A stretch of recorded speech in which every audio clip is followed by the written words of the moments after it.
Assalamualaikum warahmatullahi wabarakatuh. Sobat Misteri Sunyi Mencekam, kembali kami hadir menjumpai Anda. Tentunya seperti biasa kami akan menyuguhkan cerita-cerita misteri yang menarik, seperti kisah berikut ini yang sudah kami siapkan untuk Anda, berjudul Leluhur Aki Buyut. Cerita ini saya ceritakan ulang dari kisah yang nenek saya pernah ceritakan pada kami tentang cerita kakek buyut dahulu. Kakek buyut dulunya adalah seorang buruh tukang cangkul yang sering disewa jasanya pada orang-orang yang memiliki lahan atau sawah. Dan pada zaman dahulu, sawah-sawah milik orang letaknya sangat jauh, bahkan ada yang harus melewati hutan dan perbukitan. Beberapa cerita yang pernah diceritakan nenek tentang Aki Buyut berbau misteri dan horor. Salah satunya yaitu ketika Aki Buyut mendapat pekerjaan untuk nyangkul di sawahnya salah seorang warga yang letak perjalanannya dari kampung menuju sawah memakan waktu 1 hari berjalan kaki. Tidak ada orang yang sanggup untuk pergi menggarap sawah di sana kecuali Aki Buyut. Bukannya kenapa, tapi memang katanya jalan menuju lokasi itu sangat rawan rampok dan juga melewati kawasan angker serta sakral. Pemilik sawah, sebut saja Pak Kuwu, memberikan upah yang sangat besar bila ada orang yang sanggup mencangkul sawahnya. Dan Aki Buyut pun menyetujui dengan upah yang diberikan. Pagi-pagi buta selepas sholat subuh, pergilah Aki Buyut menuju lokasi sawahnya Pak Kuwu. Setelah tengah hari, sampailah Aki Buyut di tempat yang katanya rawan rampok. Benar saja, di tengah perjalanan, Aki Buyut dihadang 4 orang yang semuanya membawa golok. "Bah, mau kemana sampean?" tanya salah satu orang yang bertubuh besar.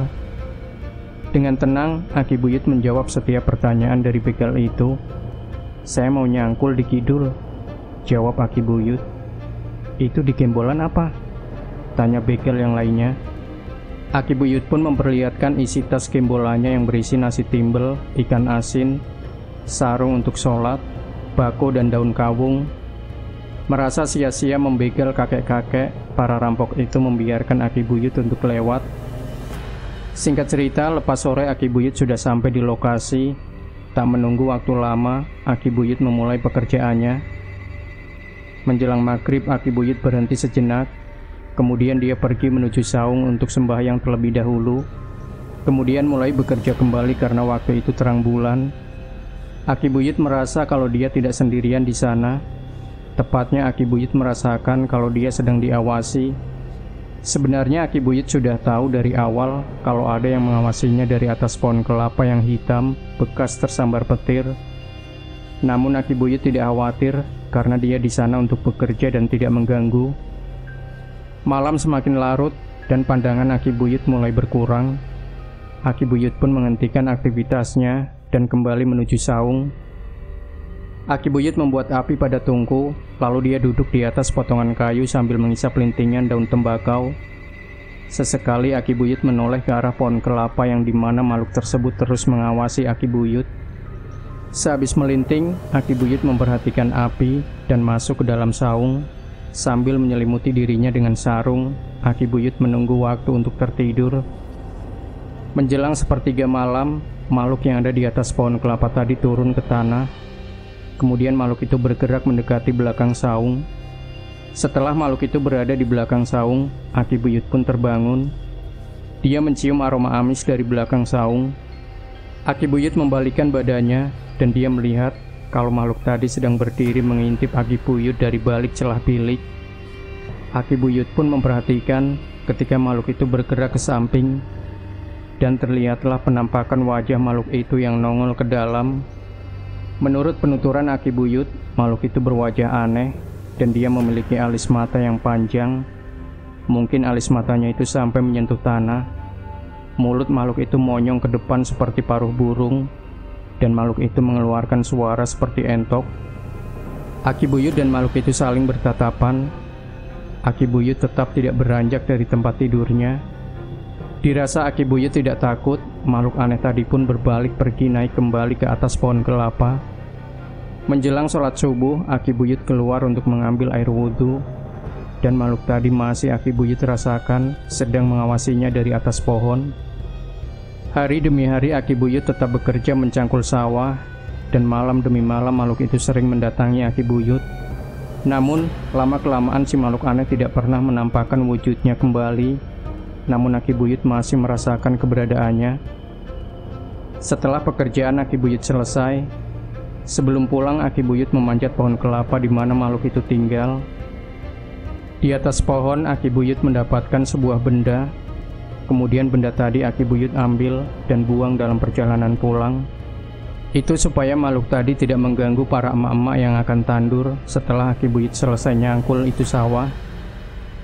Benda yang Aki Buyut dapat tadi, Aki Buyut lempar ke dasar jurang saat dia berjalan pulang. Konon, keberadaan makhluk aneh itu bersemayam dalam benda yang Aki Buyut buang. Hari itu Aki Buyut sedang mengumpulkan gabah untuk dikebuk. Saat Aki Buyut meraih gundukan gabah, Aki Buyut kaget ketika menemukan ular kobra sedang bersarang di tumpukan gabah tersebut. Aki Buyut pun mengusir ular tadi dengan menggunakan sebatang kayu. Setelah itu Aki Buyut mengimbau teman-temannya untuk memperhatikan lingkungan kerja mereka dan berhati-hati terhadap ular, apalagi ular berbahaya macam kobra, king kobra, weling, dan ular berbisa lainnya. Apalagi saat itu adalah musimnya kobra kawin. Aki Buyut meraih cangkulnya dan hendak mencangkul sawah. Saat Aki Buyut tengah fokus bekerja, Aki Buyut kaget. Aki Buyut kaget ketika paculnya menghantam kobra kecil yang sedang sembunyi di dalam tanah. Saking kuatnya hantaman cangkul Aki Buyut membuat kepala kobra itu putus. Aki Buyut terdiam sejenak sambil menundukkan kepala. Aki Buyut merasa sedih, tak sengaja dia sudah membunuh kobra kecil yang malang. Keesokan harinya, Aki Buyut tidak bekerja ke sawah. Dia hanya tiduran karena masuk angin. Sementara itu banyak kabar kalau para petani di sawah sering berjumpa kobra yang jumlahnya sangat banyak. Tak sedikit para petani yang dipatuk kobra-kobra itu. Namun korban yang terkena patukan ular tidak sampai meninggal. Mereka hanya merasakan sakit dan memar di bagian yang dipatuk. Para petani dan warga gabungan 3 desa pun melakukan pemburuan ular besar-besaran. Sasaran mereka adalah ular yang membahayakan warga. Kalau cuma ular sawah atau ular kadut, warga membiarkannya. Malam itu ketika sedang tidur, Aki Buyut bermimpi didatangi seorang gadis berpakaian orang zaman kerajaan. Perempuan itu datang sambil menangis. Aki Buyut pun bertanya, "Nyai kenapa?" Perempuan itu pun menjawab, "Kenapa? Kenapa saya dibunuh? Apa salah saya sehingga saya mati?" Kata wanita itu sambil menangis. Aki Buyut pun terdiam. Tak perlu waktu lama Aki Buyut menyadari kalau wanita yang ada di mimpinya ini adalah jelmaan dari ular yang Aki Buyut pacul tempo hari. Aki Buyut pun terbangun.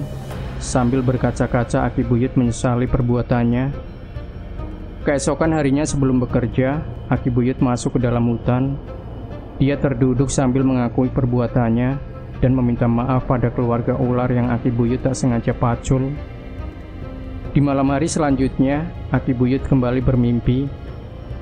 Kali ini dalam mimpinya Aki Buyut didatangi oleh sesosok raja. Raja itu datang untuk meminta pertanggungjawaban. Sebelumnya Aki Buyut meminta maaf karena tak sengaja membunuh anak sang raja. Aki Buyut menuturkan kalau perbuatannya itu tak disengaja.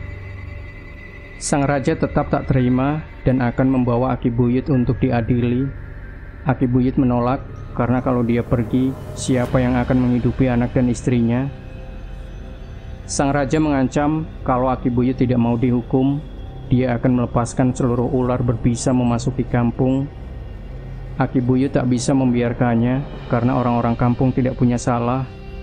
Dan Aki Buyut minta sang raja untuk tidak melibatkan manusia lain. Sang raja mengancam kalau Aki Buyut tidak mau ikut, maka banyak manusia yang akan menjadi korban. Aki Buyut beralasan kalau kejadian itu kecelakaan. Aki Buyut berkata kalau sawah itu tempat manusia bekerja. Makanya salah kalau ular jadi-jadian memasuki wilayah manusia. Begitu juga sebaliknya manusia juga salah bila memasuki dan merusak tempat milik makhluk lain. Sang raja berkata kalau putrinya hanya ingin hidup berdampingan. Aki Buyut menjawab, yang berdampingan itu yang terlihat dengan yang terlihat, dan yang tidak terlihat dengan yang tidak terlihat. untuk menghargai hubungan antara yang terlihat dan yang tidak terlihat itu dengan tidak mencampur urusan masing-masing. Barulah itu yang dinamakan toleransi. Sang raja bertanya apa yang akan Aki Buyut perbuat untuk menanggung dosanya. Bila Aki Buyut tidak mau diadili di alam sang raja, Aki Buyut menjawab, biarlah Tuhannya saja yang menghukumnya. Biar Aki Buyut menanggungnya kelak saat dia sudah di alam perhitungan. Kita tidak boleh menghakimi seseorang, apalagi dihakimi makhluk lain. Manusia sudah punya hukumnya sendiri. Masalah antara kau dan aku, biar menjadi urusanku kelak mempertanggungjawabkannya di akhirat nanti, kata Aki Buyut. Aki Buyut pun terbangun. Aki Buyut melihat ke sekeliling. Ternyata Aki Buyut terbangun di luar rumah. Sejak saat itu, ular-ular kobra jarang meneror para petani lagi. Pada suatu hari, Aki Buyut sedang menyusuri hutan dengan 4 orang lainnya. 2 diantaranya adalah teman Aki Buyut, sebut saja Ujang dan Asep. Lalu yang lainnya adalah orang kota, sebut saja Budi, dan seorang menir Belanda, sebut saja Sinyo. Kala itu Aki Buyut dan 2 temannya baru pulang bekerja borongan di salah satu perkebunan teh milik keluarga Belanda. Pas perjalanan pulang, Aki Buyut berpapasan dengan Budi dan Sinyo yang ingin mengikuti mereka sampai menuju perbatasan. Karena pada masa itu, orang-orang Belanda dan sekutu sedang berperang dengan Jepang. Tidak diketahui apakah si Sinyo ini buronan tentara Jepang atau hanya warga Belanda biasa. Di pertengahan jalan mereka bertemu dengan penebang kayu. Penebang kayu berkata, sebaiknya Aki Buyut dan rombongan mencari jalan memutar karena di depan sedang terjadi pertempuran. Alih-alih memutar jalan, Aki Buyut dan yang lainnya malah memotong jalur dengan mendaki bukit. Awalnya Asep menolak karena bukit itu sangatlah angker. Namun Sinyo dan Budi tetap memaksa kalau mereka harus sampai perbatasan besok pagi. Diputuskanlah mereka mendaki bukit. Medan menuju bukit itu sangat terjal dan sulit. Sesekali mereka menerabas semak untuk membuka jalan. Ketika sedang istirahat, Aki Buyut melihat seekor macan kumbang yang jaraknya tak jauh dari mereka. "Apa itu?" tanya Budi yang melihat pergerakan dari balik semak. "Babi hutan," jawab Aki Buyut. Aki Buyut sengaja berbohong supaya orang-orang yang lainnya tidak takut dan panik. Singkat cerita, mereka sudah sampai di atas bukit. Di sana mereka beristirahat sejenak sebelum lanjut berjalan menuruni bukit. Ujang yang duduk di atas sebuah batu ditegur oleh Aki Buyut. "Kamu jangan duduk di situ," kata Aki Buyut. "Memangnya kenapa? Aku lelah berjalan terus," tanya Ujang. "Yang kamu dudukin itu bukan batu, melainkan padung," jawab Aki Buyut. Padung atau batu nisan yang Ujang duduki sudah berlumut dan menyatu dengan tanah. Ujang yang kaget kalau dia duduk di atas sebuah nisan langsung berdiri terperanjat. Ternyata lebih dari 1 kuburan tua yang berada di bukit itu. "Apa mungkin dulunya bekas pemakaman?" tanya Budi. "Kamu lihat, batu yang ini sejajar lurus dengan yang di sana," tanya Aki Buyut. "Iya, apa ini juga sebuah makam?" tanya Budi. "Iya," jawab Aki Buyut. "Panjang sekali," tanya Budi. "Ini adalah kuburannya Mbah Jangkung," jawab Aki Buyut. Tak lama terdengar suara Asep yang membentang Sinyo. "Kamu kenal yang dimakamkan di sini?" tanya Ujang. "Makam ini sudah ada di sini. Bahkan sejak kakek saya belum lahir, ini makam sudah ada. Saya hanya pernah diceritakan oleh orang tua saja," jawab Aki Buyut. Tak lama terdengar suara Asep membentak Sinyo dengan lantang. "Ada apa ini?" tanya Budi.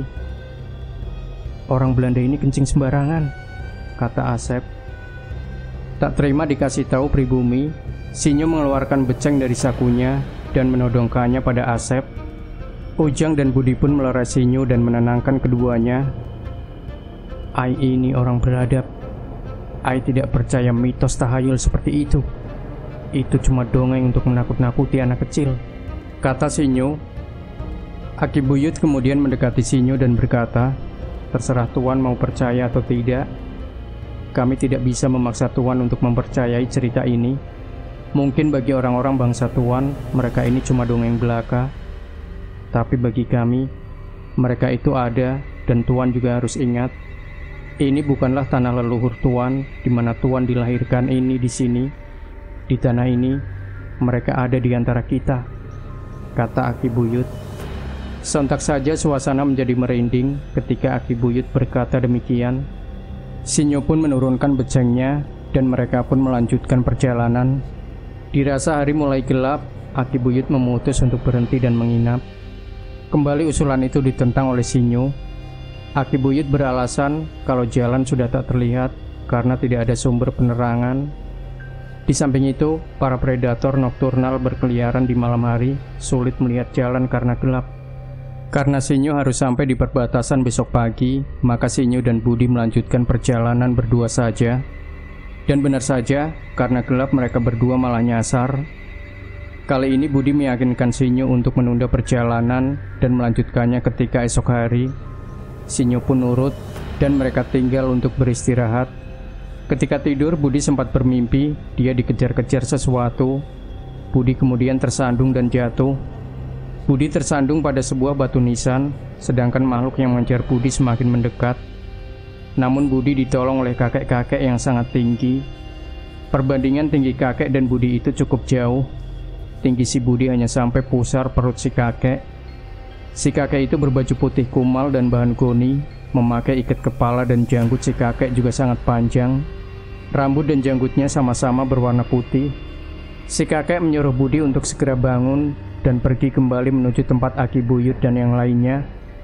Budi pun berusaha untuk terbangun, tapi tidak bisa. Si kakek kemudian menyuruh Budi untuk membaca doa atau surah-surah pendek yang dia bisa. Budi kembali kebingungan karena dia tidak bisa mengaji. Karena panik, Budi berdoa memohon pada Tuhan supaya dia sadar. Dan kalau nanti dia terbangun, Budi berjanji akan belajar ilmu agama. Tak lama Budi terbangun, dan Sinyo sudah tidak ada di sana. Rupanya Sinyo diam-diam meninggalkan Budi ketika dia terlelap.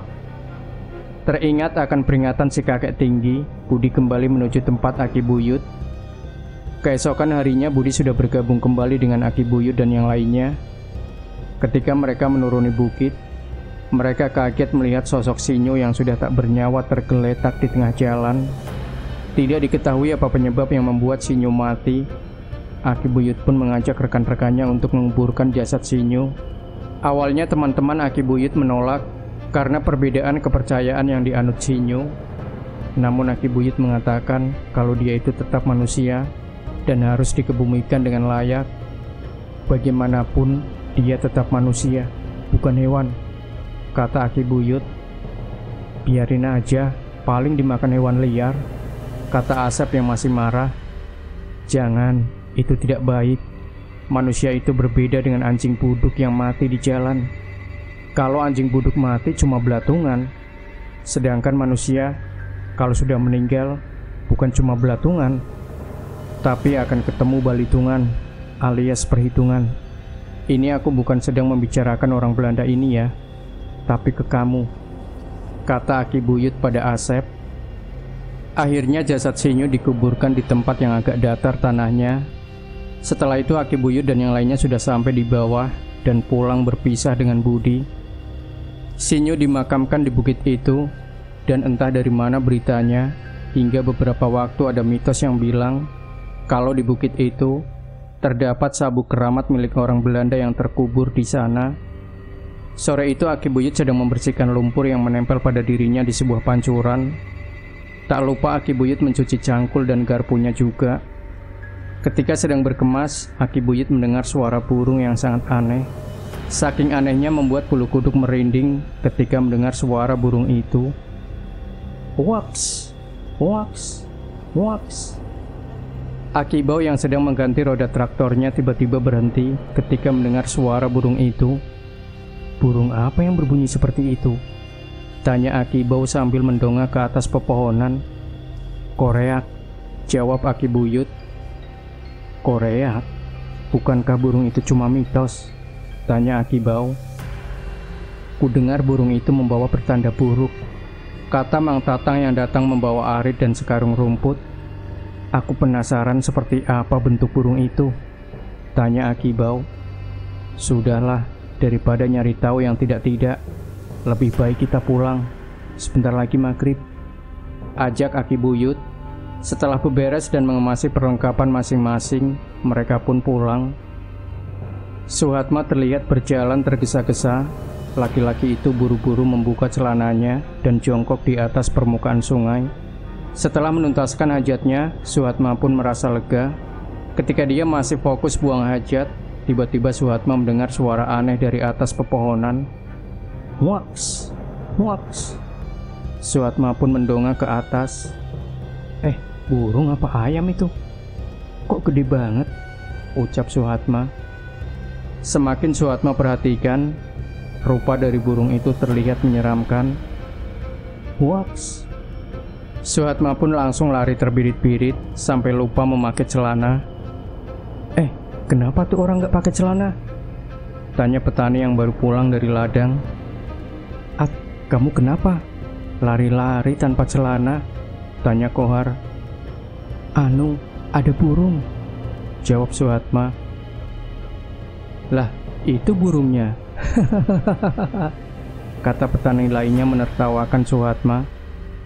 Singkat cerita, malam pun tiba. Kala itu Aki Buyut sedang duduk menunggu ngantuk sambil mendengarkan radio bututnya. Tiba-tiba Aki Buyut mendengar suara huak-huaks dari burung itu. Nenek yang waktu itu masih kecil tertidur di atas dipan dekat radio. Aki Buyut langsung membalikkan posisi tidur nenek sehingga dia terlungkup yang asalnya terlentang. Itu suara apa, Bah? Tanya nenek. Koreak. Kamu tidurnya jangan menengadah kalau dengar suara burung itu, kata Aki Buyut. Memangnya kenapa? Tanya nenek kecil. Katanya burung itu membawa penyakit. Itu burung ditunggangi setan, kata Aki Buyut. Sebenarnya Aki Buyut berkata seperti itu hanya untuk menakut-nakuti anaknya saja. Karena di umur segitu, anak Aki Buyut pada rewel dan manja. Aki Buyut kemudian membuka tirai jendela dan melihat keluar. Terlihat kalau burung koreak itu sedang bertengger di salah satu dahan pohon mangga. Tak lama burung itu hinggap di sana, kemudian burung tadi terbang ke arah timur. Menjelang subuh, koreak hinggap di salah satu rumah tingkat di kampung itu. Karena pintu atas terbuka, sehingga burung itu masuk ke dalam. Orang pemilik rumah kaget ketika melihat kedatangan burung koreak itu. Si bapak pemilik rumah berteriak histeris sampai jatuh dan tak sadarkan diri. Mendengar jeritan suaminya, si istri pemilik rumah yang sedang di lantai 1 buru-buru naik. Ketika melihat suaminya tergeletak, lalu di sampingnya ada burung koreak, si istri lalu berteriak meminta tolong. Burung koreak sempat menatap tajam pada sang istri, matanya melotot mengintimidasi. Tetangga yang paling dekat rumah itu buru-buru masuk sambil membawa alat-alat. Burung koreak pun terbang pergi keluar. Ketika diperiksa, ternyata si bapak sudah tak bernyawa. Hari demi hari burung koreak sering menampakkan diri. Merasa risih diteror makhluk itu, menir Belanda yang memiliki senapan bedil berusaha untuk memburu makhluk itu. Bersama sebagian warga, sang menir tiap maghrib sampai menjelang subuh memburu keberadaan koreak. Ketika itu koreak menampakkan diri di dekat sungai. Menir lalu melesatkan tembakan bedilnya dan mengenai sasaran. Koreak pun terjatuh. Makhluk itu hanyut terbawa arus, warga pun bersorak senang. Namun di hari berikutnya, koreak itu kembali muncul. Kembali koreak itu ditembak menir, dan lagi-lagi di hari berikutnya dia kembali. Sudah berkali-kali koreak itu ditembak mati, namun makhluk itu tetap muncul lagi. Pernah satu ketika si koreak bertengger di atas pohon kelapa, lalu si menir menembak jatuh burung itu. Tapi anehnya, ketika dicari bangkai dari koreak itu tidak bisa ditemukan. Hingga suatu hari sang menir ditemukan tewas di kamarnya sendiri.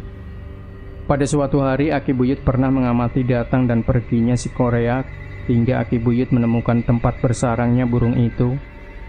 Ketika si koreak tidak ada di sarangnya, Aki Buyut bersama beberapa temannya mendatangi sarang koreak itu. Kagetnya mereka temukan ada 3 butir telur berwarna hitam dan berbau busuk dari telur-telur itu. Mereka pun membakar sarang dari koreak itu. Dan setelah itu, si burung koreak tidak pernah menampakkan diri di kampung lagi. Aki Buyut bilang kalau burung itu pergi mencari tempat untuk bersarang di tempat yang jauh. Sore hari menjelang maghrib, nenek yang masih kecil pulang dengan semangat mengabari Aki Buyut kalau malam ini dia izin menginap di rumah temannya Iwin. Aki Buyut pun mengizinkan nenek untuk bermalam di rumah si Iwin karena Aki Buyut tahu kalau orang tua si Iwin belum pulang dari dayeh. Sepulang mengaji, nenek langsung pulang ke rumah Iwin. Dia sudah membawa kain batik sarung untuk selimut tidur. Tidak cuma nenek, ada 2 teman lainnya yang ikut menginap di rumah si Iwin. Mereka adalah Yayah dan Eti. Singkat cerita, sampailah keempat orang itu di rumah Iwin. Rumah si Iwin masih gelap gulita. Maklum, waktu itu listrik belum masuk ke kampung-kampung. Jarak rumah Iwin dan yang lainnya pun juga cukup jauh. Rumah si Iwin dikelilingi pohon jengjeng dan pohon pala. Iwin dan yang lainnya masuk lewat dapur dan mulai menyalakan lampu minyak atau damar. Mereka tidak langsung tidur.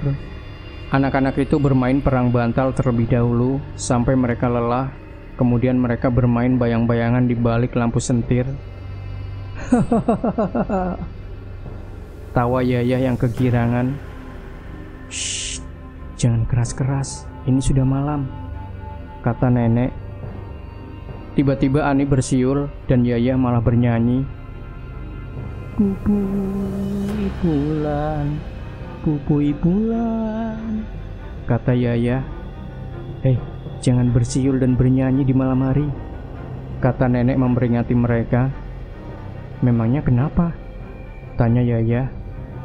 "Pamali tahu, nanti ada yang ngikutin," ucap nenek. "Iya, mana rumahku dulu bekas kuburan lagi," kata Iwin. Ketika Iwin berkata seperti itu, sontak bocah-bocah itu pada diam, sunyi. Kita tidur saja yuk," kata Yayah. "Iya nih, udah ngantuk juga," ucap Eti. Para bocah itu pun menggelar tikar untuk tidur. Iwin pun membagikan bantal satu orang satu dan mereka mulai menentukan posisi tidur. Nenek dan Iwin sudah tertidur duluan, sedangkan Yayah dan Eti masih melek. Ketika suara mulai hening, tiba-tiba saja Yayah mendengar ada yang bersiul. Ti, kau dengar itu?" kata Yayah, namun Eti tidak menjawab. Si Eti ketakutan menutupi wajahnya dengan kain sinjang.